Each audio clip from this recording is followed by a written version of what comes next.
শুধু টাকা রোজগারের ফিকির। দেশে থাইকা পারো, নাহলে বিদেশ গিয়া পারো, কোনো না কোনো ভাবে পয়সা রোজগার করো।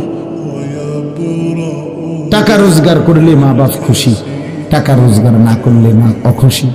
খালাস।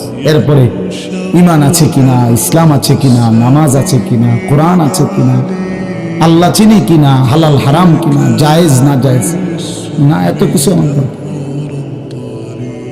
ফুতের জিগায় না যে ফুত কামাই যে করতেছ কি হালাল কামাই করো না হারাম না, এত কিছুর দরকার কি? টাকা দিতেছে, খাইতেছে, ঘুমাইতেছে, বিল্ডিং করতে আসে, জমি কিনতে আসে, আপেল মালটা খাইতেছে।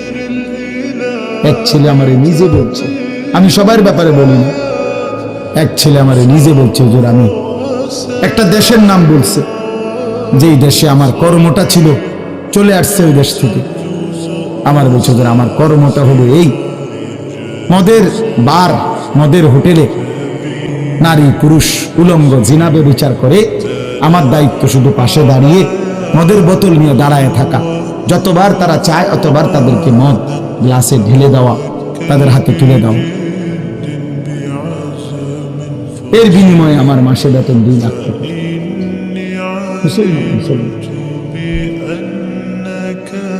মুসলমানের সন্তান, বাংলাদেশের সন্তান। তো এই টাকা যখন বাবা খাচ্ছেন, বিল্ডিং করতেছে, কোনো টেনশন নাই। আমি আবারও বলছি, আমি সবার জন্য বলি, ওই বলছে দেখে অট্টা কইছে, কথা বুঝছেন? আমি তো নাম ঠিকানা বলি না। হে আত্মীয়তার আইয়ুহাল কাতি', আত্মীয়তার সম্পর্ক ছিন্নকারী ব্যক্তি, আসো। এই জন্য ভাইয়ের সাথে যুদ্ধ করছো, বোনের সম্পদ নষ্ট করছো, চাচারে সম্পত্তি দাও নাই, এই জন্য, এই দুনিয়ার জন্য নাও, এখন না, এখন যা লাগে নাও। এইভাবে প্রত্যেক নাফরমান পাপীকে, হে হারামখোর সুদ করে দিগা, এখানে টাকা যা লাগে নে, নে বাটপার, এখান থেকে টাকা নে, কি পরিমাণ টাকা দরকার ছিল নে। এইভাবে রাসূলুল্লাহ সাল্লাল্লাহু আলাইহি সাল্লাম বলেন, দুনিয়ার এই সম্পদগুলো কথা বলবে আর ডাকবে, ডাকলে মানুষ, আচ্ছা এটা তখন কেরম লিখবো? কথা বুঝেন নাই? এটি যখন কথা বলবে, ডাকাডাকি করবে, মানুষ কি বলবে? লোকেরা তো সবাই দাঁড়াইছে, মানুষও তো দাঁড়াইছে, তারাই তো ডাকতেছে, তো তারা কি বলবে? ওয়াকালাল ইনসানু মা লাহা, আল্লাহ নিজেই বলতেছে, লোকেরা তখন মানুষগুলো বলবে মা লাহা, এটা কি হলো? আরে এটা কি কারবার? এগুলো কথা বলে কেমনে? এগুলো কি কয়? এরা আমার চিনলো কেমনে? আমি যে সিটার, আমি বাটফারে চিন্তা লাগলো, না একেবারে পুরা ধরা, অনবিচার আচার কিছুই শুরু হয়েছে না, এখনই বেজ্জতি, বাকিটা তো অবস্থা খারাপ। মানে অর্থাৎ মানুষগুলো অবাক হয়ে বলবে মা লাহা, কি হলো জমিনে, কি হলো এগুলোর, এরা এমন করছে কেন, এরা কথা বলছে কেন? আহ, আল্লাহ বলেন ইয়াউমাইদিন তুহাদ্দিসু আখবারাহা, আল্লাহ তাআলা বলেন, বান্দা হে কি দেখছো হবে? এই মাত্র দেখলা স্বর্ণ রূপ্য টাকা পয়সা কথা বলে, এখন না দেখবা আসল খেলাটা। ইয়াউমাইদিন তুহাদ্দিসু আখবারাহা, আল্লাহ বলেন এখন দেখবা সরাসরি এই হাসরের মাঠে তোমার সামনে, তোমার পায়ের নিচের জমিন, তোমার পুরা জিন্দেগীর কথা, তোমার যত তথ্য, ভালো কিংবা মন্দ, নেক কিংবা গুনাহ, তোমার সমস্ত কিছু, রাতের কিংবা দিনের, একাকী কিংবা প্রকাশ্যের, গোপন কিংবা আড়ালের, আল্লাহর কসম জমিন সবটা এখন তোমার সামনে বলে দেবে। ইয়াউমাইদিন তুহাদ্দিসু আখবারাহা, রব্বুল আলামিন বলেন জমিন সবটা কথা বলে দিবে, ভালোটাও মন্দটাও, আলোটাও অন্ধকারটাও, একাকীও অন্ধকারেও, প্রকাশ্যেও সবার মাঝেও, সব বলে দিবে। রাতের চুরি বলে দিবে, রাতের তাহাজ্জুদটাও বলে দিবে, মদের আড্ডার কথাও বলে দিবে, জুয়ার আড্ডার কথাও বলে দিবে। সারা রাত যুবক উলঙ্গ ছবি দেখেছ, আল্লাহর কসম সেটাও বলবে। যে যুবক মালিকের সেজদা দিয়েছে সেটাও বলবে। তাহাজ্জুদও শোনাবে, আবার সবার সাথে যে জামাতে নামাজ পড়েছে এটাও বলবে। সব কিছু বলে দিবে। আল্লাহ বলেন, যদি মানুষ ভাবতে চাও জমিন কিভাবে কথা বলে, স্বর্ণরৌপ্য কিভাবে কথা বলে, আল্লাহ বলেন বিআন্না রাব্বাকা আওহা লাহা, আল্লাহ তাআলা আদেশ করেছেন বলেই কথা বলে। আল্লাহ বললে, হুকুম করিলে আল্লাহর গোটা কায়নাত, গোটা সৃষ্টি জগৎটাই কথা বলে। ওয়াশাহিদা আলাইহিম সামউহুম ওয়া আবসারুহুম ওয়া জুলুদুহুম বিমা কানু ইয়ামালুন।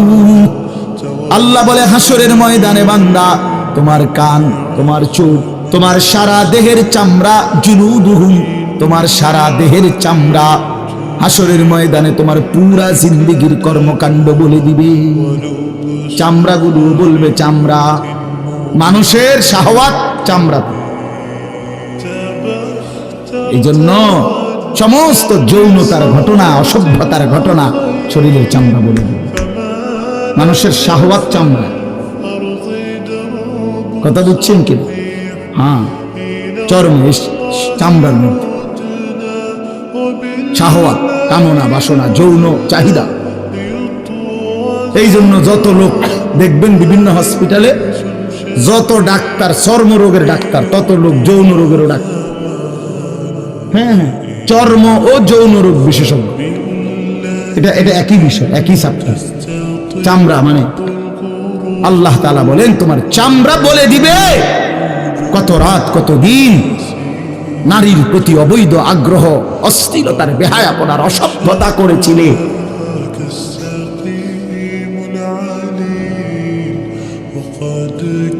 হায় হায়।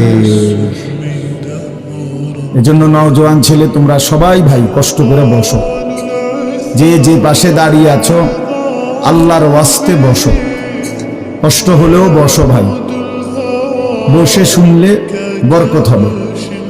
মোবাইলটা হাতের যাদের, এটা বন্ধ করে দাও। হাতে ধরা যেই মোবাইলগুলো, এগুলো বন্ধ করে দাও ভাই, এগুলো নামায় ফেলো। আমাদের চেহারার দিকে তাকাইয়া আল্লাহর কথা মনোযোগ দিয়ে শুনলে লাভ হবে। আসলে বাস্তবতা হলো, প্রতিটা আয়োজন কষ্টের আয়োজন। এক একটা মাহফিলের মধ্যে অনেক মেহনত করতে হয়। 2 টাকা, 10 টাকা, 20 টাকা, 50 টাকা একত্র করেই এরপর একটা মাহফিল। এক মুঠে কেউ টাকা দেয় না, অনেক জনের কাছ থেকে বারবার গিয়ে কষ্ট করে নিয়ে সবাই মিলে মিশে একটা মাহফিল। প্যান্ডেল, মাইক, পোস্টার, হ্যান্ডবিল, বক্তা, দাওয়াত দেওয়া, ঠিকমতো আসা, মেহমানদারি, আপ্যায়ন, সব মিলাইয়া অনেক কিছু, অনেক কাজ থাকে, অনেক পেরেশানি। আমার মাদ্রাসায় আগামী 14 ডিসেম্বর মাহফিল। তো গত 1 মাস থেকেই এই পরিকল্পনা, এটা হবে কোথায়, ওটা হবে কোথায়, বক্তা বসবে কোথায়, শ্রোতা বসবে কোথায়, প্যান্ডেল হলে কোন দিক দিয়া, এই কত কিছু যে লিখছি আমরা। তো এতে বোঝা যায় যে অনেক কিছু। এই সবটুকু কষ্ট করে যদি শুধু কেবল আসলাম আর গেলাম, কিছুই শুনলাম না, বুঝলাম না, কিছু গ্রহণ করলাম না, কি লাভ হলো ভাই? এই কষ্টের এই ইন্তজামের মধ্যে ফায়দা কি? এই জুয়েল ওর কথা বারবার আমার কাছে বলছে, মাঝখানে আমি গত বছরে খুব সম্ভব ডেট দিতে পারিনি, তো আবদার ছিল, আমি এবছর বলছিলাম যে ডেট মিলাই দেব, দেওয়া হয়েছে। আসলে সবাইরই ব্যস্ততা, সবাই কষ্ট করেই ইন্তজাম করতে হয়েছে। এই জন্য আমি অনুরোধ করি, সবাই আমরা, ছেলেরা তোমরাও ভাই বসো, ভাই ওই ছেলে বসো না বাবা, আমি বসো, বসো, এই ছেলেরা তোমরাও বসো ভাই, যে কদ্দুরে শোনো, অসুবিধা নাই, যতক্ষণই শুনো। ফ্যান যদি বেশি সিফা হয় তো সোজাই আসো, বসো না, অনেকের ফ্যান্টে সমস্যা, এটা এত সিফা যে গোলামের প্যান্ট ফিন্দাই দিছে, এই জন্য এটা দিয়ে বসতে পারে। এটা জানুন না, না এটা ঐতিহাসিক তথ্য, মানে দুষ্টামি না। যাদের প্যান্ট সিফা, এটা হলো গোলামের পোশাক, মানে কৃতদাসের পোশাক। হ্যাঁ, এটা হলো আফ্রিকান, যাদেরকে দিয়ে পৃথিবীতে কৃতদাসের কাজ করাইতো, অর্থাৎ এই ভেড়া, বকরি, উট, দুম্বা, এগুলো লালন পালনের কাজ করাই তো, তো তাদেরকে এরকম সিপা ফ্যান ফ্যান মানে টাইট কেন, যাতে বসতে না পারে। হ্যাঁ সত্যি, এটা ঐতিহাসিক কথা, যাতে বসতে না পারে, কাজে যাতে ফাঁকি দিতে না পারে, এই জন্য এদেরকে এই চিফা প্যান্ট এটা পরায় গেছে। মানে এটা কোনোভাবেই সুস্থ স্বাভাবিক কোনো মানুষের পোশাক না।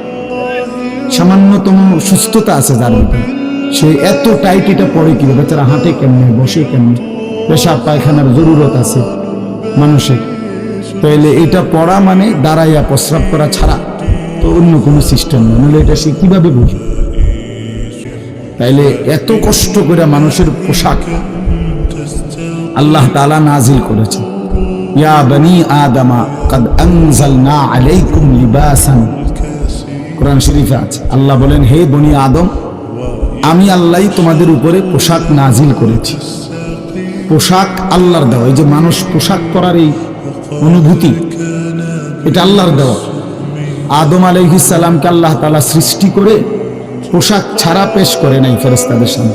কি মনে হয় আপনার? খোলামেলা বুঝছেন না কথাটা? তো ওনার গায়ে কি ছিল? পোশাক ছিল। তো আল্লাহ তাআলা যখন থেকে আদমকে সৃষ্টি করলেন, তখন থেকে আদমের গায়ে পোশাকও দিলেন। সেই থেকেই পোশাক।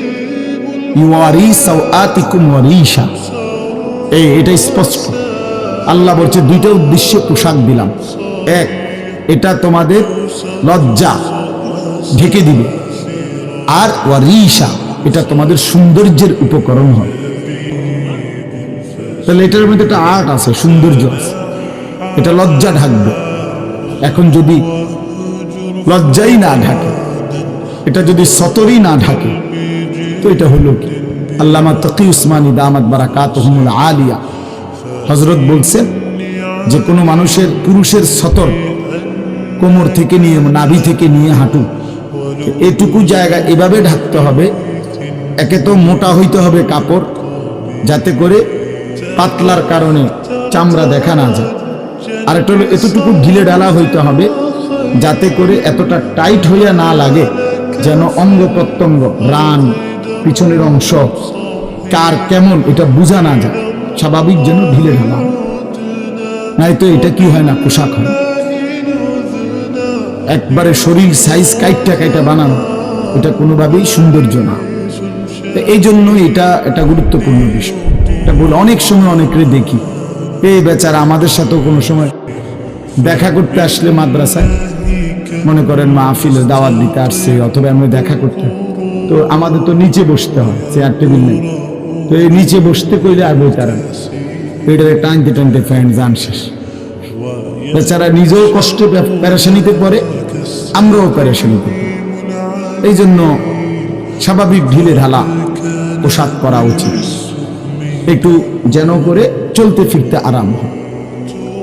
ভাই তোমরা বসতে না, তোমরা তো চলে যাও, বেটা অপদার্থ কোথাকার, যাও এখান থেকে বেটা,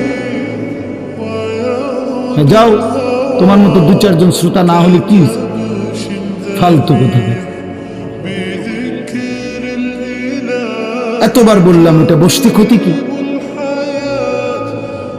আল্লাহর কথা বসে শুনতে হয়। এটা এতবার একটা কথা বলতেছি, এটা যদি গুরুত্ব না হয় তো এটা কি হলো বলেন?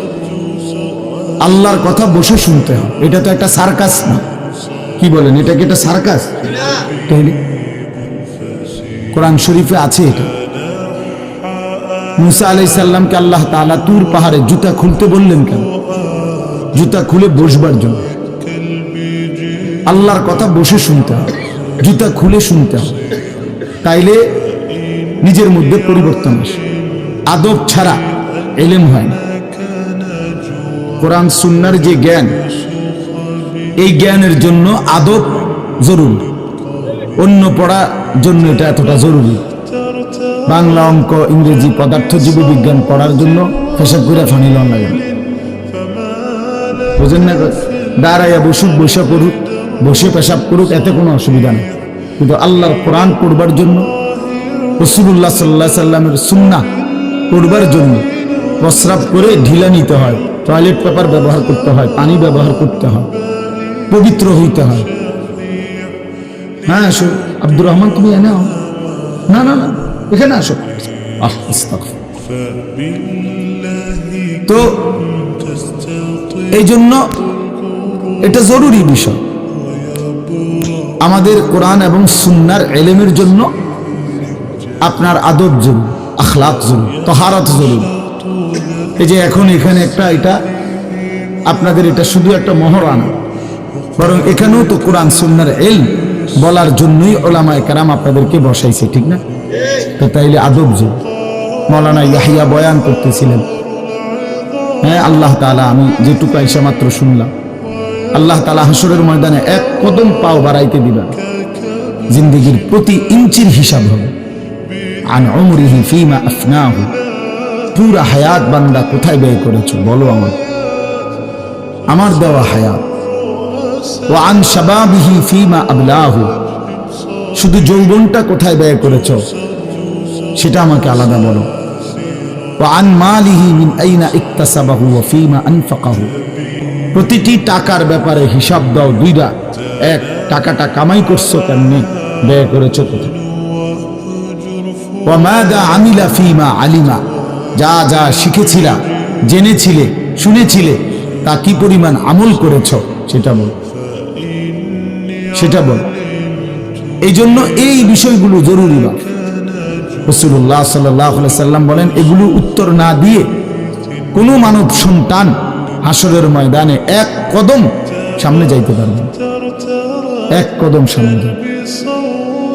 কোরআনুল কারীমের মধ্যে আছে, আল্লাহ তাআলা বলেন, ফাওয়ারাব্বিকা লানাসআলান্নাহুম আজমাইন আম্মা কানু ইয়ামালুন। আল্লাহ তাআলা বলেন, আমার কসম, মানে আল্লাহর কসম, আল্লাহ নিজের কসম করে বললেন, আমি অবশ্যই তোমাদেরকে জিজ্ঞেস করব, অবশ্যই অবশ্যই সকলকে, আজমাইন সকলকেই আমি আল্লাহ জিজ্ঞেস করব, আম্মা কানু ইয়ামালুন, দুনিয়ার হায়াতে যা তোমরা করেছিলে। এই জন্য আল্লাহ তাআলার আড়াল হওয়ার কোনো সুযোগ নেই, হিসাবের বাইরে আমরা কেউ না। আল্লাহ তাআলা বলেন, সুম্মা লাতুসআলুন্না ইয়াওমা ইদিন আনিন নাঈম। আল্লাহ তাআলা বলেন, এই বাবা, আরে কি প্লাস্টিক না, কথা বলো কেন? আল্লাহ তাআলা বলেন, আমার দেয়া প্রতিটি নিয়ামত সম্পর্কে অবশ্যই আমি তোমাদেরকে জিজ্ঞেস করব, প্রতিটা নিয়ামত। হাদিসের মধ্যে আছে, আল্লাহ তাআলা জিজ্ঞেস করবেন, নবী সাল্লাল্লাহু আলাইহি সাল্লাম বলেছেন, আল্লাহ জিজ্ঞেস করবেন, আলাম নুসিহ জিসমাক, বান্দা আমি মোট এতদিন তোমার শরীর সুস্থ রাখি নাই, সেইটুকু শুকর কি আদায় করেছো বলো। অনুরভিকা মিনাল মা, আমি কি তোমাকে প্রতিবার তৃষ্ণার্ত অবস্থায় পানি পান করিয়ে তোমার তৃষ্ণা নিবারণ করি নাই? যতবার পানি পান করছো, তো এরপরে আমার কি শুকর আদায় করছো বলো বান্দা। আহা বদনসিব মুসলমান তো আলহামদুলিল্লাহ বলতেও জানো, পানি পান করে সেরা যে একবার আলহামদুলিল্লাহ বলবে, এটুকু তো জানো, এটুকু তো জানো। তাইলে এই জন্য বললাম, আমরা কিন্তু প্রত্যেকেই আমাদের হায়াত, ইয়াহিয়ার ওই কথা থেকে আমি বললাম, আমাদেরকে উত্তর দিতে হবে। ওয়াকিফুহুম ইন্নাহুম মাসউলুন। আল্লাহ তাআলা বলেন, হাসরের ময়দানে ফেরেশতাদেরকে বলবেন, আমার বান্দাদেরকে দাঁড় করাও, তাদেরকে এখন জিজ্ঞেস করা হবে একজন একজন করে। ওয়া কুল্লুহুম আতিহি ইয়াউমাল কিয়ামাতি ফারদান। আল্লাহ বলেন, সকলকে আমি আল্লাহর সামনে আসতে হবে একজন একজন। ফারদান অর্থ ওয়াহিদান, একজন একজন আমার সামনে এসে দাঁড়ান, আমার সামনে তুমি একাকী উত্তর দিবে, কোনো দুভাষী থাকবে, একাকী উত্তর দিবে। এই জন্য বাপ আমার, এটা জরুরি বিষয়, আমাদের জরুরি বিষয়। আমরা যেন আমাদের জিন্দগির কদর করি। ছেলেরা তোমাদেরকেও বলি, ভাই হায়াত এই শুধু শুধু কাটাইয়ার মধ্যে কোনো ফায়দা নেই। বুট খাইতে খাইতে নষ্ট করে দিলা জীবন, সামান্য মোবাইলের জন্য জীবন। একটা মোবাইলের আর কতই দাম, 12, 14, 18 হাজার টাকা। এই সামান্য টাকার একটা মোবাইল, এর জন্য এত সুন্দর হায়াত শেষ করে দেওয়া, এটা ঠিক না। বন্ধুদের আড্ডায় 5 ঘন্টা 6 ঘন্টা জীবন শেষ করে দিলেন। আল্লাহ আমাদেরকে বুঝ দান করেন। এজন্য চলেন প্রতিটা মাহফিলের বয়ান মনোযোগ দিয়ে শুনবে, জুমার নামাজের বয়ান মনোযোগ দিয়ে শুনবে। যখনই ওলামায়ে কেরাম কথা বলে মনোযোগ দিয়ে শুনলে ধীরে ধীরে পরিবর্তন হয়। মানুষ একদিনে বদলায় না, এটা আমরাও জানি। একদিনে কোনো জুনায়েদ বাগদাদি হয়ে যাবেন, একদিনে কোনো আব্দুল কাদের জিলানী হয়ে যাবেন। ওনারা নিজেরাও একদিনে হয় নাই, তা আপনি হবেন কেন? বুঝেন নাই? জুনায়েদ বাগদাদি এত বড় আল্লাহর ওলি হয়েছে একদিনে, তো বাইজিদ বুস্তামি এত বড় আল্লাহর ওলি হয়েছে একদিনে, তো আপনি হবেন কেন? কাজে এইটা কোনো কথা না, কিন্তু শুনতে থাকলে, গুরুত্ব দিলে, আন্তরিকতা দিয়ে শুনলে একদিন আল্লাহ তাআলা বদলে পরিবর্তন নসিব হয়। এই পৃথিবীতে অগণিত মানুষ যারা জালেম ছিল, নাফরমান ছিল, পাপী ছিল, হাজারো অন্যায়ের মধ্যে ডুবা ছিল, এমন মানুষও আল্লাহর দয়ায় কোনো একদিন রাত গভীরে, কোনো একদিন দিনের আলোতে, কোনো সামান্য কথায়, কোনো সামান্য ঘটনায় জিন্দেগি বদলায় ফেলছে। পিছনের জীবন থেকে তাওবা করে নতুন জীবন গ্রহণ করছে, আল্লাহ পাককে রাজি খুশি করে জামানার আউলিয়া হয়ে গেছে। এরকম বহু ঘটনা আছে, বহু ঘটনা। এই জন্য আমরা ইনশাআল্লাহ মনোযোগ দিয়ে আল্লাহর কথা, আমার বয়ান না শুধু সমস্ত আলেমদের বয়ান মনোযোগ দিয়ে শুনবেন। বলেন ইনশাআল্লাহ। কোরআন সুন্নাহর কথা মনোযোগ দিয়েই শুনবেন, দেখবেন বরকত হবে।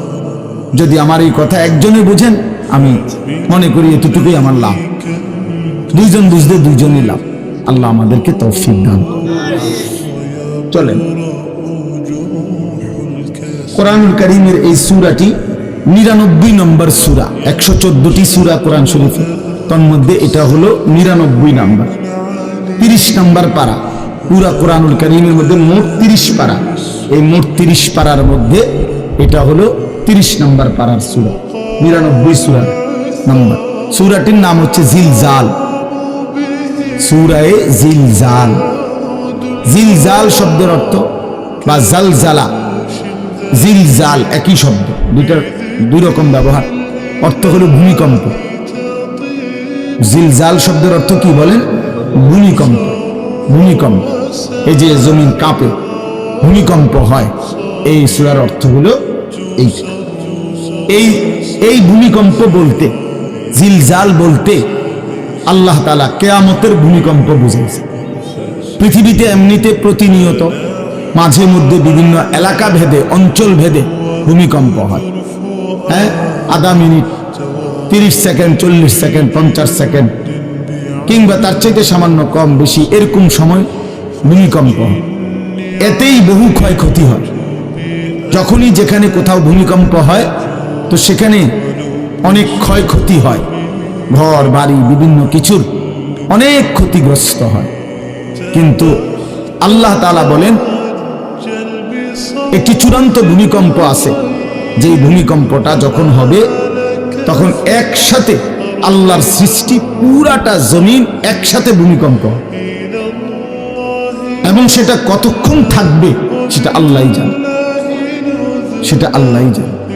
এরকম ভূমিকম্প হবে, আর সেই ভূমিকম্পটা হলো কিয়ামতের ভূমিকম্প। অর্থাৎ এই পৃথিবী ধ্বংস করার জন্য আল্লাহ তাআলা তার গোটা সৃষ্টি জগৎকে মৌত দিবেন।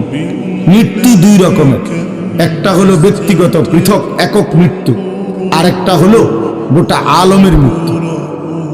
সবার যখন পৃথক মৃত্যু হয় তো এটারে বলে মৌত, আর গোটা পৃথিবীর যখন আল্লাহর সৃষ্টি সবটার যখন একসাথে মৃত্যু হবে সেটারে কয় কিয়ামত। সেটাই কিয়ামত, ওইটাও একটা মৃত্যু। আসমানের মৌত হবে, জমিনের মৌত হবে, সূর্য চন্দ্র গ্রহ নক্ষত্রের মৃত্যু হবে, অর্থাৎ সবকিছু শেষ হবে। তো এই যে কিয়ামত, এটা আমাদের ঈমানের অংশ, এটা হবেই হবে, এটা হবেই হবে। আখিরাত, কিয়ামত, এই পৃথিবী একদিন ধ্বংস হবে, শেষ হবে, এটা কোরআনুল কারীমের অসংখ্য আয়াতে আল্লাহ তাআলা বলছেন, বারবার বলছেন, বারবার, যে বান্দা যত সুন্দরী তোমার কাছে লাগে দুনিয়া, যত আকর্ষণীয় মনে হয় না কেন দুনিয়া, একে তো তুমিও থাকবে না, একে তো দুনিয়া নিজেই থাকবে। দুটোটা মনে রাখবে, না তুমি থাকবে স্থায়ী, না দুনিয়া থাকবে স্থায়ী, কোনোটাই না। তুমিও মৃত্যুবরণ করবা, একদিন দুনিয়ারও মৃত্যু হয়েছে, দুনিয়ারও মৃত্যু হয়েছে। প্রতিটা মানুষকে মরতে হবে, এটা আমরা সবাই জানি। কুল্লু নাফসিন যায়িকাতুল মাউত, সমস্ত আত্মা, সমস্ত প্রাণ, আল্লাহ তাআলা বলেন মৃত্যুর স্বাদ গ্রহণ করে, মৃত্যুর স্বাদ গ্রহণ। কুল ইন্নাল মাউতাল্লাযী তাফিরুনা মিনহু ফাইন্নাহু মুলাকীকুম, আল্লাহ তাআলা বলেন হে নবী আপনি বলে দেন, ও দুনিয়াবাসী, মৃত্যু থেকে তোমরা যেখানেই পলায়ন করো না কেন, মৃত্যু তোমাদের সাথে সেখানে গিয়েই নিজেই মোলাকাত করবে, সাক্ষাৎ করবে। তুমি ডাকতে হবে না, মৃত্যু নিজেই আসে, মৃত্যু নিজেই আসে।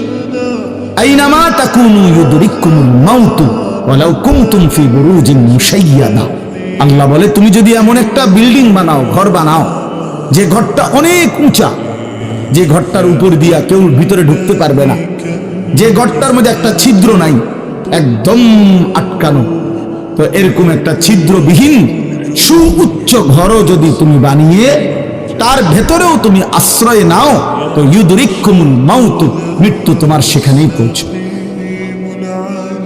তোমার সেখানেই পৌঁছবে।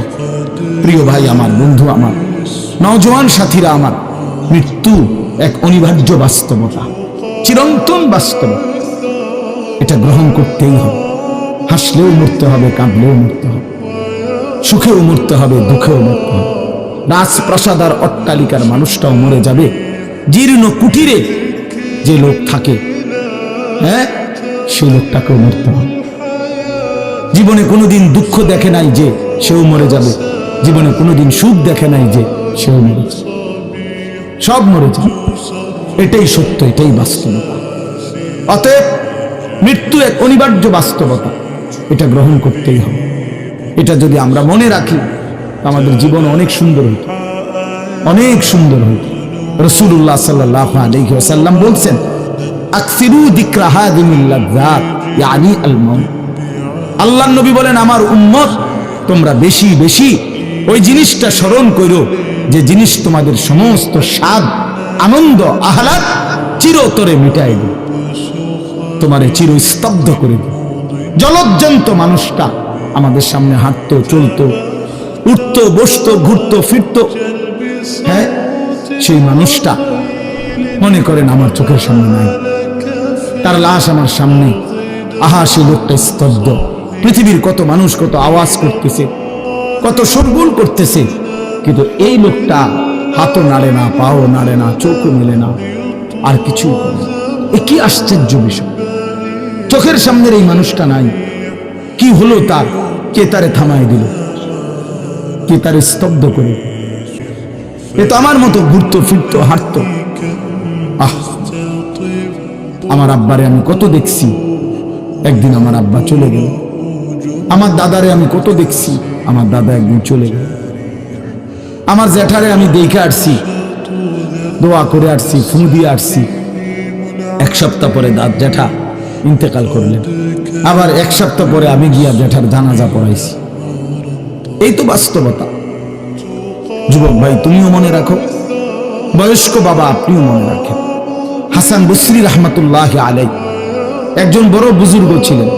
উনি বলতেন, তিনি যখন কোনো যুবককে দেখতেন আর বয়স্ক দেখতেন, তো তিনি যুবকদেরকে বলতেন, ইয়া মা'শারাশ শাবাব ইন্না যারআ কাদ তুদরিকুহুল আহাতু ক্বাবলা আন ইয়াবলুগ।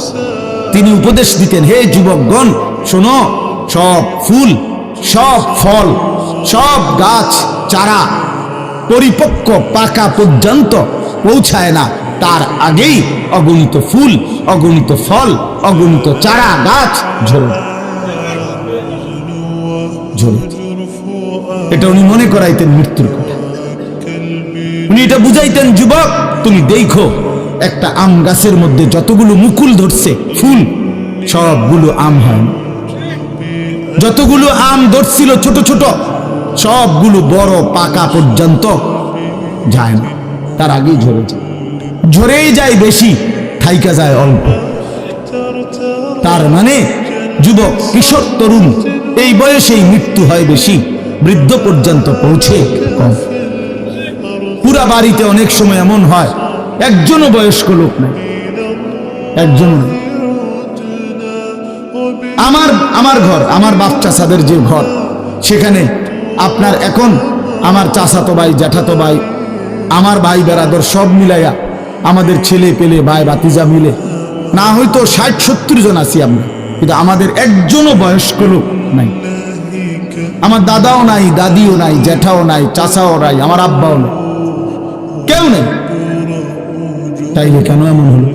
তাহলে বোঝা গেল অধিকাংশই ঝরে যায়, কবরে চলে যায়, মৃত্যু হয়ে যায়।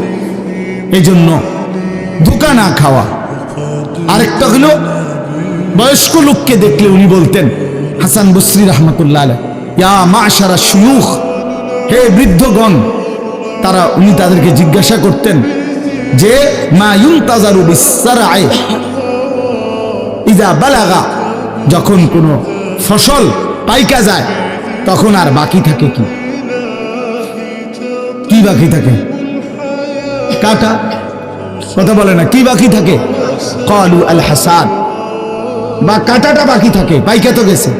তার মানে আপনারা পাইকা তো গেছেন, বয়স তো হয়েই গেছে, আর শুধু মৃত্যুটা বাকি, আর শুধু মৃত্যুটা বাকি।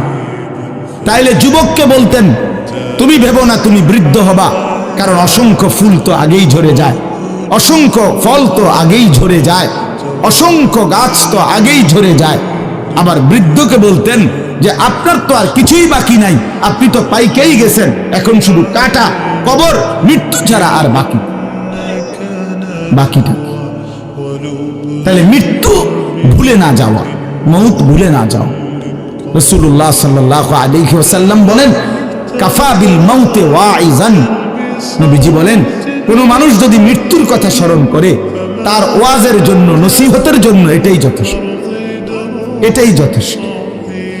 আমরা কিতাবে পড়ছি হযরত ওমর রাদিয়াল্লাহু তাআলা আনহু, এত বড় সাহাবী, উনি বলতেন কুল্লা ইয়াউমিন ইউকালু মাতা ফুলান মাতা ফুলান ওয়ালা বুদ্দা মিন ইয়াউমিন ইউকালু মাতা ওমর। তিনি বলতেন, হায় শোনো, প্রতিদিন ঘোষণা হয় আজ অমুকের মৃত্যু হলো, অমুকের মৃত্যু হলো, অমুকের মৃত্যু হলো, অচিরেই একদিন ঘোষণা হবে আজ ওমরের মৃত্যু হলো, আজ ওমরের মৃত্যু হলো। উনি বলেন এই ঘোষণা শুনবে খুব দ্রুত একদিন। এই জন্য বাপ, এই আমাদের ব্যক্তিগতভাবে প্রতিনিয়ত মৃত্যু হচ্ছে, ঠিক এভাবে আমরা তো মরছি, একদিনে গোটা আলমের মৃত্যু হবে। এই গোটা সৃষ্টিটাই আল্লাহ তাআলা গোটায় ফেলবে। আচ্ছা, কি আশ্চর্য কথা, এটা কি অবাক করা। এক মিনিট যদি কেউ বিবেক দিয়া ভাবে, যারে বলে কি হুজুর, বলেন কি, এত বড় আসমান ভেঙে যাবে, এই সূর্য খসে পড়বে, চাঁদ খসে পড়বে। আল্লাহ তাআলা বলছে ইযা সামাউন ফাতারাত, আসমান ভেঙে যাবে, ওয়া ইদাল কাওয়াকিবু ইনতাসারাত, তারকারাজি খসে খসে পড়বে, ইযা শামসু কুব্বিরাত ওয়া ইদাল কাওয়াকিবু ইনতাসারাত। আল্লাহ তাআলা বলেন সূর্যটা গুটায় ফেলা হবে, পাহাড়গুলো বালির মতো, তুলার মতো উঠতে থাকবে। ইদা রাজ্জাতিল আরদু রাজ্জা, এই জমিনের মাটিগুলো রেজা রেজা, পাউডার পাউডার হয়ে যাবে। ইদাল বিহারু ফুজ্জিরাত, সমুদ্র, খাল, বিল, নদীর পানিগুলো সব টকবগে উতরাইয়া গরম হইয়া বাষ্পের মতো উড়ে যাবে। না কোথাও পানি থাকবে, না কোথাও গাছ থাকবে, না আসমান থাকবে, না জমিন থাকবে, কিছুই না। আচ্ছা, এটা কেমন কথা, এটা কেমন আশ্চর্য বিষয়। এই গোটা আলমের মৃত্যু হবে। আল্লাহ তাআলা কোরআন কারীমে বিশ্বাস করেন, অসংখ্যবার এই কথা এটা বলছে, এটা হবেই হবে। ইদা ওয়াকাতিল ওয়াকিআ, আল্লাহ বলেন এই ঘটনাটা ঘটবে। লাইসা লিওয়াকাতিহা কাযিবা, এই ঘটনা মিথ্যা মনে করার মতো কেহ নাই। যেদিন ঘটে যাবে তখন আর কারো কোনো মিথ্যাবাদী আর থাকবে না, অর্থাৎ কেউ আর অস্বীকার করার সুযোগ হবে না। চোখের সামনে, চোখের সামনে কোরআন শরীফে একটা সূরা আছে, সূরা হজ। ওই যে আমরা হজ করি না, এই হজ সূরাটার নাম। এই সূরার শুরুতে আল্লাহ তাআলা এই পৃথিবী ধ্বংসের, কিয়ামতের একটা সাংঘাতিক বর্ণনা দিয়েছেন। ওইখানে আছে, আল্লাহ বলেন ইয়া আইয়ুহান নাসু তাকু রাব্বাকুম, হে মানুষ তোমরা আল্লাহকে ভয় করো। আর শুনো, ইন্না জালজালাতাস সাআতি শাইউন আযীম, নিশ্চয়ই কিয়ামতের ভূমিকম্প, জালজালা, এই যে বললাম জিলজাল এবং জালজালা তো ভূমিকম্প। আল্লাহ বলেন কিয়ামতের ভূমিকম্প, ইসরাফিল যখন ফু দিবে, আমার এই পৃথিবী যখন ভাঙতে শুরু করবে, এই সৃষ্টি জগৎ পুরাটা যখন আমি আল্লাহ গুটায় ফেলবো, ওয়াস সামাওয়াতু মাতবিয়াতুম বিয়ামিনি, আল্লাহ বলেন 7 আসমান আমি আল্লাহ তাআলার হাতের মধ্যে গুটায় ফেলবো, গুটায় ফেলবো। তুমি জানো না আমার ক্ষমতা। কুল্লু মান আলাইহা ফান ওয়া ইয়াবকা ওয়াজহু রাব্বিক, সব শেষ করে দেব আমি, শুধু আমি আল্লাহই থাকব, শুধু আমি আল্লাহই থাকব। তো আল্লাহ তাআলা বলেন এই ইসরাফিল ফু দিলেই, শুরু করলেই জমিনে ভূমিকম্প শুরু হবে।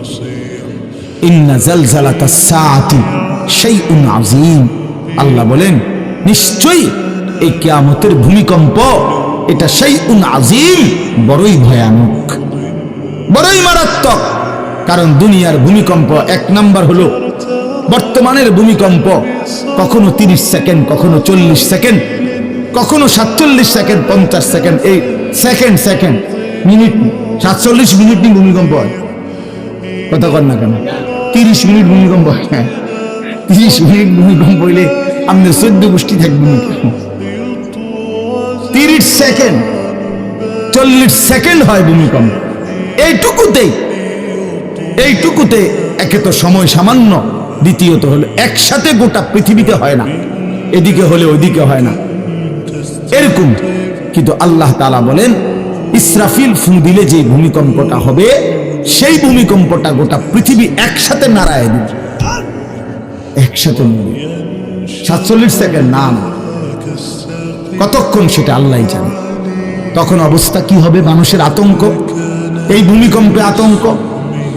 হ্যাঁ, আমি একবার চাঁদপুর মাহফিলে ছিলাম, রাত্রে ঘুমাইছি মসজিদের রুমে, ইমাম সাহেবের রুমে, এই শুনে ভূমিকম্প আছে, দরজা খুলে দিছি দৌড়, মসজিদের মাঠে আইছি দাঁড়াইয়া, চাই যে পুরা গ্রামের মানুষ সব আইসা বলছে হই হুল্লুম চিৎকার, হায় হায়, অথচ সবাই চিৎকার দিতে দিতে ভূমিকম্প শেষ।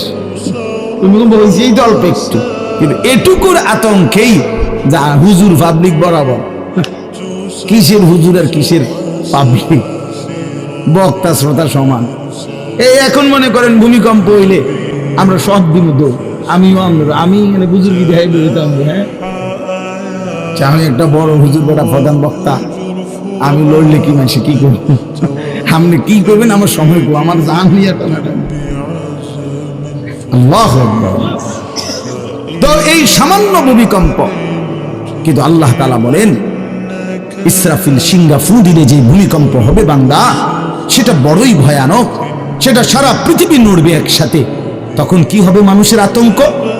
ইয়াউমা তারাউনাহা তাযহালু কুল্লু মুরদিআতিন আম্মা আরদাআত, এই এক নম্বরে আল্লাহ বলেন যে মা তার বাচ্চাটাকে দুধ পান করাইতেছিল, এই কোলের বাচ্চা, দুধের বাচ্চা, আপন মা তার দুধের বাচ্চা ভুলে যাবে, ফেলে দিবে, ছুঁড়ে মারবে, আর মা পাগলের মতো দৌড়ানো শুরু। কোরআন শরীফের আয়াত, ওয়াতাদাউ কুল্লু যাতি হামলিন হামলাহা। এবং আল্লাহ তাআলা বলেন যে মায়ের পেটের বাচ্চা 10 মাস পূর্ণ হয়ে গেছে, আগামী 2 ঘন্টা 5 ঘন্টা পরে বাচ্চাটা এমনিতেই প্রসব হইতো, আল্লাহ তাআলা বলেন ইসরাফিলের ফু দিলে জমিন যখন কাঁপতে শুরু করবে, তো এই গর্ভধারিণী মা, গর্ভবতী নারী পাগলের মতো এভাবে ছুটবে, দৌড়বে, নিজের গর্ভের বাচ্চা নিজে নিজেই পড়ে যাবে। সুকারা, আল্লাহ বলেন মাতালের মতো সমস্ত মানুষগুলো ছুটতে থাকবে। ফাইদা বারিকাল বাসার ওয়া খাসাফাল কামার ওয়া জুমিআ আশ-শামসু ওয়াল কামার, আল্লাহ তাআলা বলে চন্দ্র সূর্য আলোহীন হয়ে যাবে, সূর্য চন্দ্র এক হয়ে যাবে। ওয়া জুমিআ আশ-শামসু ওয়াল কামার ইয়াকুলুল ইনসানু ইয়াওমাইদিন আইনাল মাফার, লোকেরা দৌড়বে আর ছুটবে, মানুষ একে অপরকে জিজ্ঞেস করবে ভাইয়া পালাবো কোথায়, দাঁড়াবো কোথায়, কোথাও তো স্থির কোনো জায়গা নাই, কোথায় দাঁড়াবো? আল্লাহ তাআলা বলেন কাল্লা লা ওয়াজার, না বান্দা সেদিন আর কোথাও জায়গা মিলবে না। ইলা রাব্বিকা ইয়াউমা ইদিনিল মুস্তাকার, আজকে শুধুই কেবল তোমার আল্লাহর কাছেই আশ্রয় ঠিকানা।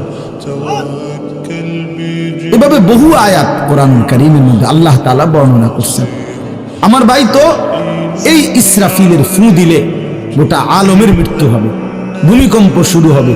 তো এই ভূমিকম্প কেন হবে? এই কাঁপতে কাঁপতে সমস্ত কিছু ভাঙ্গা একসাথে, এই সব কিছু আল্লাহর সৃষ্টি, সমস্ত কিছুই জমিনের তলদেশে চলে যায়।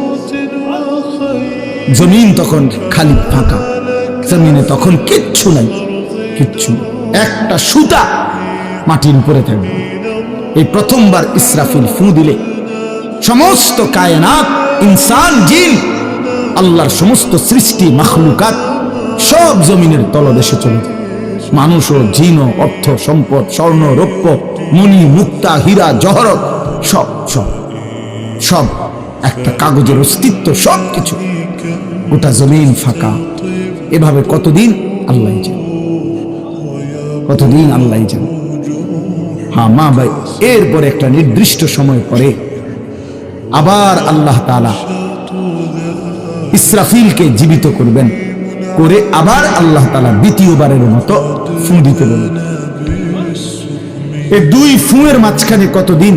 নবী সাল্লাল্লাহু আলাইহি সাল্লামের এক হাদিসের মধ্যে বলছে 40। সাহাবীরা ব্যাখ্যা করছেন, মুহাদ্দিসিন, সেই 40টা হতে পারে 40,000 বছর। 40,000। এই জন্য বাপ একটা কথা হলো, সর্বশেষ যেই লোকটা কবরে যাবে, শেষ যেই ব্যক্তি মরবে পৃথিবীতে, হতে পারে তাকেও শুধু কবরেই থাকতে হবে 40,000 বছর। 40,000 বছর। এরপরে তো আখিরাত। এই 40,000 বছর যদি কবরে আযাব হয়, 40,000 বছর যদি কবরে আযাব হয় ভাই, তখন কি হবে? এবার ভেবে দেখেন, এখন যারা কবরে যাচ্ছে,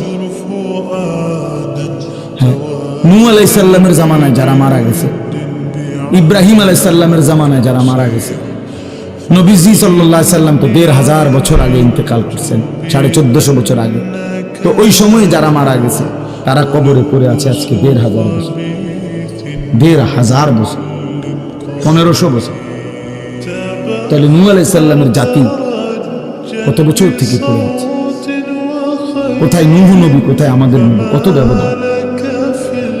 এই জন্য বাপ, শুধুমাত্র কবরের বিষয়টাই তো সাংঘাতিক, আখিরাত তো শেষ ব্যক্তিটাও যদি কবরে থাকতে হয় 40,000 বছর, তো এখনকার মানুষগুলো আছে কত কাল। এই যার কবরে আযাব হচ্ছে, আহা বাপ, সে কি পরিমাণ কষ্ট করছে ভাই ভাই। কবরবাসীদের রুহের মাগফিরাত। আরে ভাইয়া, একবার চোখ বন্ধ করে 1 সেকেন্ড ভাবেন, আজ আমরা যাদের রুহের মাগফিরাত কামনা করলাম, এই 20 বছরের ব্যবধানে, 30 বছরের ব্যবধানে, 10 বছরের ব্যবধানে, 50 বছরের ব্যবধানে, আবার এর পরের লোকেরা আমাদের রুহের মাগফিরাত কামনা। এটা কি পরিমাণ বাস্তবতা, কি পরিমাণ বাস্তব!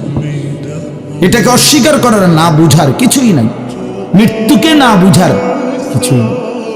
কারণ এত বেশি জলজ্জান্ত আল্লাহ তাআলা এটা আমাদের সামনে দেখাইছেন, এত মানুষের মৃত্যু আল্লাহ আমাদের সামনে দেখাইছেন, এটাকে অস্বীকার করার, না বুঝার কিছুই কিছুই নেই।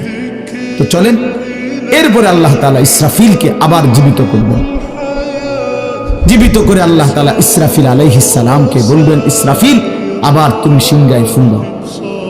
এইবার যখন সিংহায় ফু দিবে, তখন ইসরাফিল আলাইহিস সালামের এই দ্বিতীয় ফুতে আবার ভূমিকম্প শুরু। আবার কি শুরু হবে? ও মাঝখানে ভাই, ওই ছেলে অপদার্থ, কথা বলো না,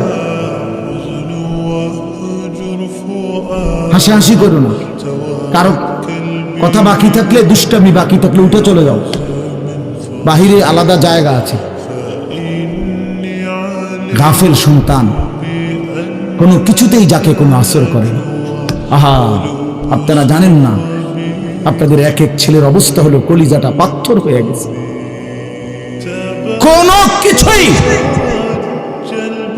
তার কলিজা নাড়ায় না। এত শক্ত জানোয়ার যে খোদার 365 দিনে কোনদিন ফজরের নামাজ পড়ে না, একদিনও না। মানুষের বাচ্চা এত বড় জানোয়ার হয় কেন? আরে তুই কোন মানুষের বাচ্চা? তুই কোন মার দুধ খাইলি? নাফরমান। কেমনে মানুষ হইল? এটা কি ধরনের মানুষ? একদিনও নামাজ পড়ে? ছি ছি ছি ছি ছি। মুসলমানের বাচ্চা এত বড় জানোয়ার হয় কেন? কোনদিন নামাজ পড়ে না, 6 মাসে 9 মাসে কোনদিন বলতে পারবে না নাফরমান। কোনদিন 5 ওয়াক্ত নামাজ পড়ছে কিনা? হায় হায়, এত বড় অসভ্য। মায়ের সন্তান হয় কেন? বাবার সন্তান হয় কেন? চিন্তা কর। কোনো কিছু ছেলে পেলেদের হালাত হলো এই পরিমাণ লাগাম ছাড়া।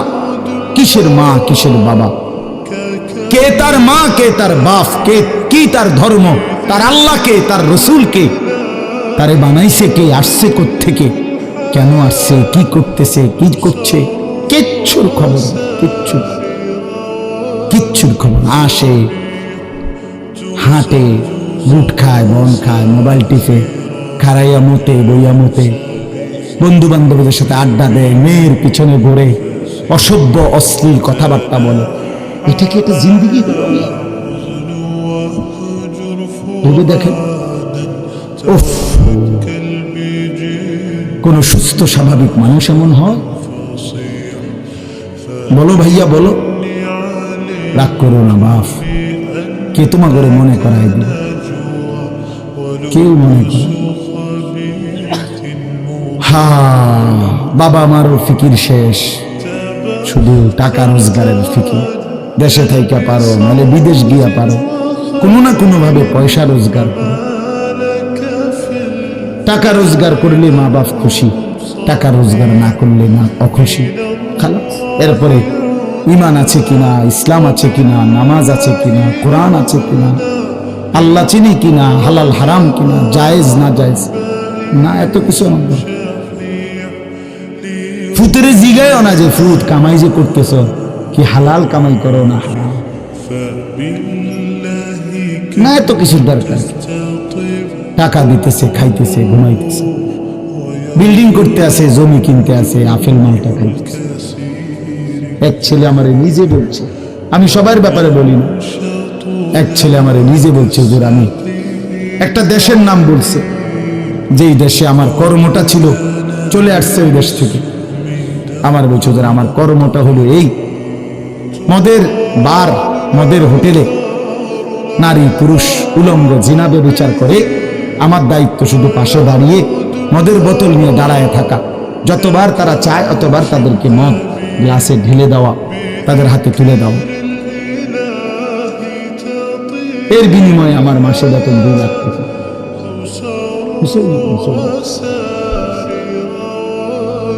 মুসলমানের সন্তান, বাংলাদেশের সন্তান। তো এই টাকা যখন বাবা খাচ্ছেন,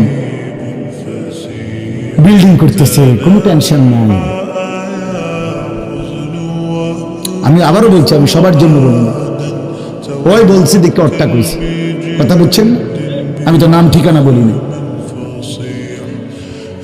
এই জন্য আমার বাপ, ডাক দিয়েন না, ডাক দিয়েন না, একজনও ডাক দিয়েন না, অসভ্যরে ডাক দিয়েন না। হ্যাঁ হ্যাঁ, ডাক দিবেন কেন? হাইওয়ানকে ডাক দিবেন কেন? শুনেন, আপনারাই শুনেন, এত মানুষ শুনতে হবে না, কোনো অসুবিধা নেই, কোনো অসুবিধা নেই। আমি তো এটাই বুঝাইতে চাইতেছি, প্রত্যেকটা মানুষ আজকে মুসলমান। আমরা ঘর দেখায়, ফার্নিচার দেখায়, বিল্ডিং দেখায়, হুজুর দোয়া করেন, ঘরটা করছি, হুজুর দোয়া করেন। কিতা দোয়া করতে হবে না, কিতা দোয়া করতে, বিল্ডিং এর দোয়া কিতা, আবার ইট বালুর লেগে দোয়া করে লাভ কি বেড়ে? হুজুর মোটরসাইকেল কিনছি, হুজুর দোয়া করে দেন। কিতা দোয়া করতে, কি মোটরসাইকেলের দোয়া কিতা? আজীব লাগে না? বাস্তব এগুলো ছাদ ডালাই দিন আজকে, দোয়া করে দেন, ছাদ ডালাই দোয়া। ওরা সাড্ডালাই করে, ওটার ফুতে মোবাইলে অস্থির উলঙ্গ ছবি দেয়। ওটার সন্তান উনি দাঁড়াইয়া রয়েছে মিস্ত্রির সামনে, ওনার গাম ভাইয়া ভাইয়া পড়তেছে সাড্ডালাইয়ের দিন, আর অসভ্য জানোয়ার সন্তান বন্ধুদের সাথে উলঙ্গ ছবি দেয়। ওই জানোয়ারের জন্য উনি সাড্ডালাই, ওই হাইওয়ানের জন্য উনি ঘর করে দিয়ে যেতেছে, উনি কবরে জায়গা ঘর করে দিয়ে গেছে, এর জন্য ঘর করলেন। ছি ছি ছি ছি, আমার দেওয়া ঘরে আমার কষ্টের কমাইয়ে এখানে বসে বসে রঙিন ছবি দেখবে, উলঙ্গ দৃশ্য দেখবে ঘরে শুয়া শুয়া সারা রাত। এর জন্যই আমার জীবনের এই অর্জন, এই ছিল আমার উপার্জনের উদ্দেশ্য। আহ, কতবার বললে বুঝবেন, কেমনে বললে বুঝবেন, আরে বললে বুঝবেন। আল্লাহ মাফ করে দেন। চলেন বাপ, তো বলতেছিলাম আল্লাহ তাআলা ইসরাফিল আলাইহিস সালামকে বলবেন আবার ফু দাও। তো তিনি দ্বিতীয়বারের মতো ফু দিলে জমিন আবার ভূমিকম্প শুরু হবে। এই ভূমিকম্পে জমিন কাঁপতে কাঁপতে এইবার জমিনের তলদেশে ওই প্রথমবার ফু দেওয়াতে ভূমিকম্প কাঁপতে কাঁপতে সব উপরে যা ছিল সব নিচে চলে গেছে। মনে আছে নি এটা গেছে? তাহলে উপরটা কি ফাঁকা, এইবার নিচে যা ছিল সব উপরে চলে আসবে। এই আসলেই এটা হাসরের মাঠ। সমস্ত নিচের জিনিস যা কিছু একেবারে মানুষ, গরু, ছাগল, হাঁস, মুরগা, জিন, ইনসান, গদ, দুয়ার, বাজার, ব্যবসা, দোকান, টাকা, হীরা, জহরত, মণি, মুক্তা, টাকা পয়সা, অর্থবিত্ত সব সোজা কথা জমিনের তলদেশের সবকিছু জমিনের উপরে উঠে আসবে। এই উঠে আসলেই এটা হাসরের মাঠ। এইটা এই হাসরের মাঠ কোনটা জানেন? এই যেখানে বসে আছেন এখন এটাই হাসরের মাঠ। এই জমিনের উপরেই হাসরের মাঠ। বাকি শুধু আল্লাহ কোরআন বলছে ইদাল আরদু মুদ্দাত, আমি আল্লাহ জমিনটাকে টেনে আরো লম্বা করে দেব, আরো বড় করে দেবো, আর কি প্রশস্ত করে দেবো। কারণ ওই যে পিসের মানুষ খারাপ লাগবে না, মানুষ তো দাঁড়াইবো সেই আদম আলাইহিস সালাম থেকে নিয়ে। মানুষ বেশি না, মানুষ, গরু, ছাগল, হাঁস, মুরগা, জিন, ভূত সব খারাপ না, সব দাঁড়াবে।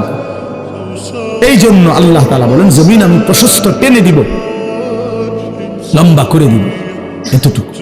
বাকি এটাই হাসরের মাঠ, এটাই হাসরের মাঠ। এই কথাটাই এখানে আল্লাহ তাআলা উল্লেখ করছেন। ইদা জুলজিলাতিল আরদু জিলজালাহা, যখন দ্বিতীয়বারের মতো ইসরাফিলের ফু দিলে জমিনের ভূমিকম্প শুরু হবে। ওয়া আখরাজাতিল আরদু আসকালাহা, আল্লাহ তাআলা বলেন তখন জমিন তার তলদেশে যা ছিল সমস্ত জমিনের তলদেশে, এগুলো এতদিন জমিনের বোঝা ছিল, বোঝা মানে মাটির নিচে, এগুলো সে মনে যেন ফুজা কান্দে লইছে। এবার ওয়া আখরাজাতিল আরদু আসকালাহা, জমিন তার বোঝা মানে জমিনের তলদেশে যা ছিল সে এবার তা জমিনের উপরে উঠায়, উপরে উঠায়। এরপরে আশ্চর্য কথা শুনেন, এরপরের কথাটার জন্য রাসূলুল্লাহ সাল্লাল্লাহু আলাইহি সাল্লাম হাদিসে বলছেন, এই ভাই শুনেন, ছেলেরা তোমরাও শোনো।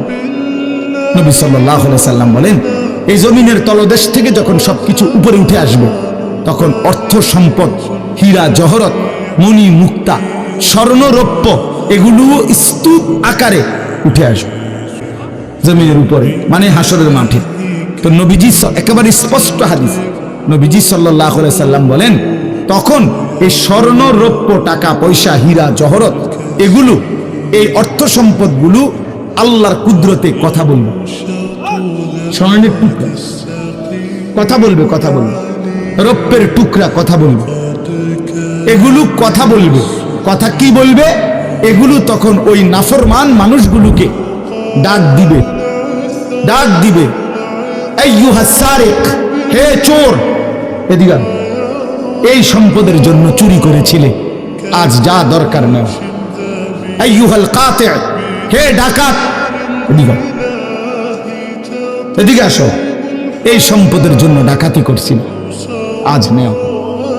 হে আত্মীয়তার, আইয়ুহাল কাত, আইয়ুহাল কাতি, আত্মীয়তার সম্পর্ক ছিন্নকারী ব্যক্তি আসো, এই জন্য ভাইয়ের সাথে যুদ্ধ করছো, বোনের সম্পদ নষ্ট করছো, চাচারে সম্পত্তি দাও নাই, এই জন্য, এই দুনিয়ার জন্য নাও, এখন না, এখন যা লাগে নাও। এইভাবে প্রত্যেক নাফরমান পাপীকে, হে হারামখোর সুদ করে দিগা, এখানে টাকা যা লাগে নে, নে বাটপার, এখান থেকে টাকা নে, কি পরিমাণ টাকা দরকার ছিল নে। এইভাবে রাসূলুল্লাহ সাল্লাল্লাহু আলাইহি সাল্লাম বলেন, দুনিয়ার এই সম্পদগুলো কথা বলবে আর ডাকবে, ডাকলে মানুষ, আচ্ছা এটা তখন কেরম লাগবো, কথা বুঝেন নাই?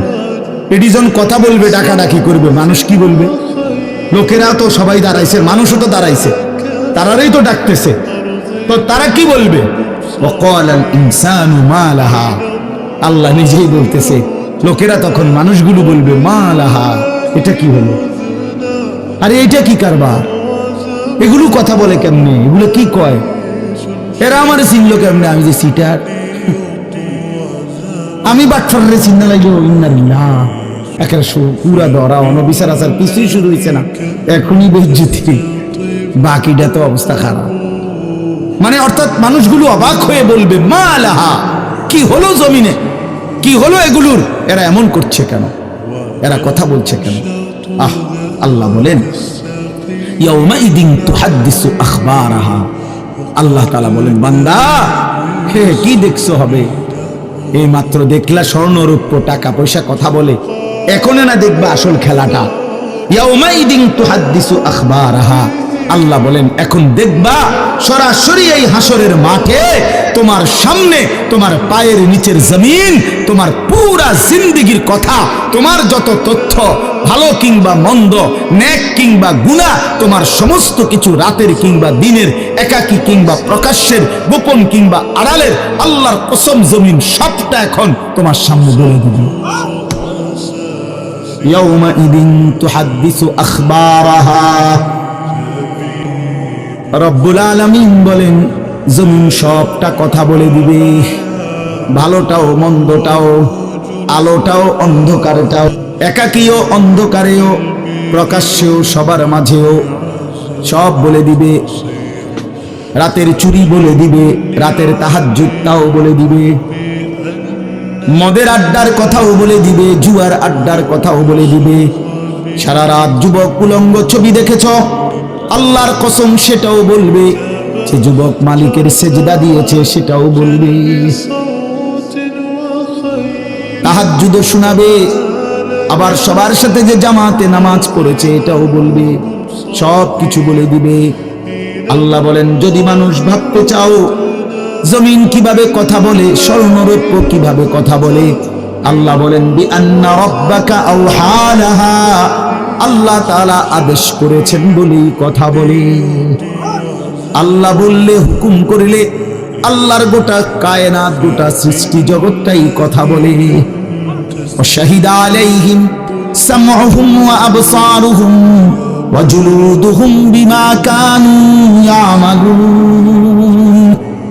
আল্লাহ বলে হাসরের ময়দানে বান্দা, তোমার কান, তোমার চোখ, তোমার সারা দেহের চামড়া, জুলুদুহুম, তোমার সারা দেহের চামড়া, হাসরের ময়দানে তোমার পুরা জিন্দেগীর কর্মকাণ্ড বলে দিবে। চামড়াগুলো বলবে, চামড়া, মানুষের শাহওয়াত চামড়াতে। এই জন্য সমস্ত যৌনতার ঘটনা, অসভ্যতার ঘটনা শরীরের চামড়া বলে দিবে। মানুষের শাহওয়াত চামড়া, কথা বুঝছেন কি? হ্যাঁ, চর্মে, চামড়ার মধ্যে শাহওয়াত, কামনা, বাসনা, যৌন চাহিদা। এই জন্য যত লোক দেখবেন বিভিন্ন হসপিটালে, যত ডাক্তার চর্মরোগের ডাক্তার, তত লোক যৌন রোগেরও ডাক্তার। হ্যাঁ, চর্ম ও যৌন রোগ বিশেষজ্ঞ, এটা একই বিষয়, একই ছাত্র। চামড়া মানে আল্লাহ তাআলা বলেন তোমার চামড়া বলে দিবে কত রাত, কত দিন নারীর প্রতি অবৈধ আগ্রহ, অস্থিরতার, বেহায়াপনার, অসভ্যতা করেছিলে।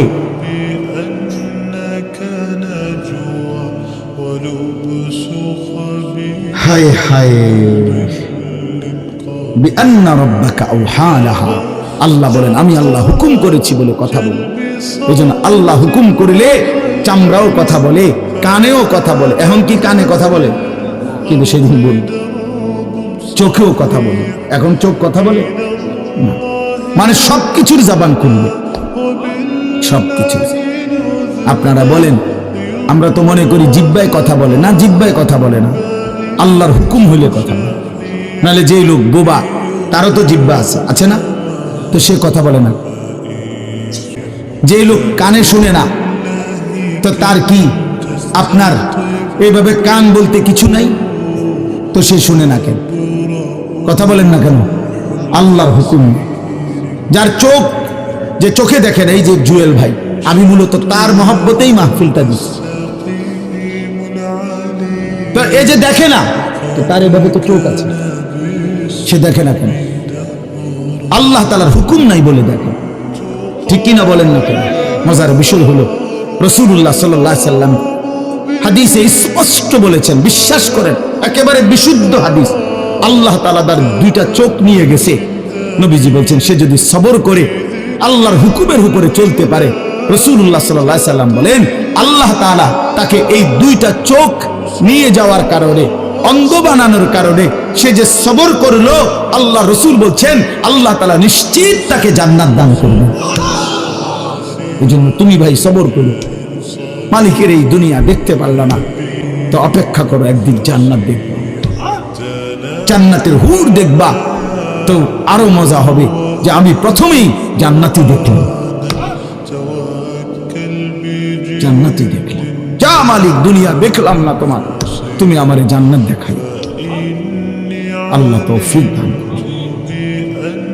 ইয়াউমাইদিন ইয়াসদুরুন নাসু আশতাতান লিয়ুরাউ আমালাহুম। আল্লাহ বলেন, তখন দলে দলে ফেরেশতারা মানুষগুলোকে লাইনবদ্ধ, সারিবদ্ধ করে দলে দলে বানাবে। লোকেরা পরস্পর, প্রত্যেকটা মানুষকে ফেরেশতারা আলাদা আলাদা গ্রুপ বানিয়ে দেবে হাসরের ময়দানে।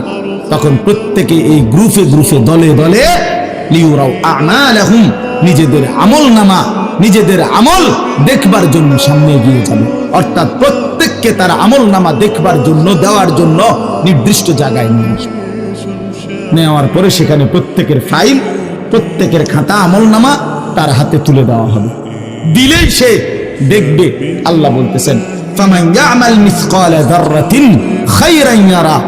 এক বিন্দু, এক অণু পরিমাণ, পরমাণু পরিমাণ, সামান্য থেকে সামান্য পরিমাণও নেকি, কল্যাণ, তাও তুমি দেখতে পাবা।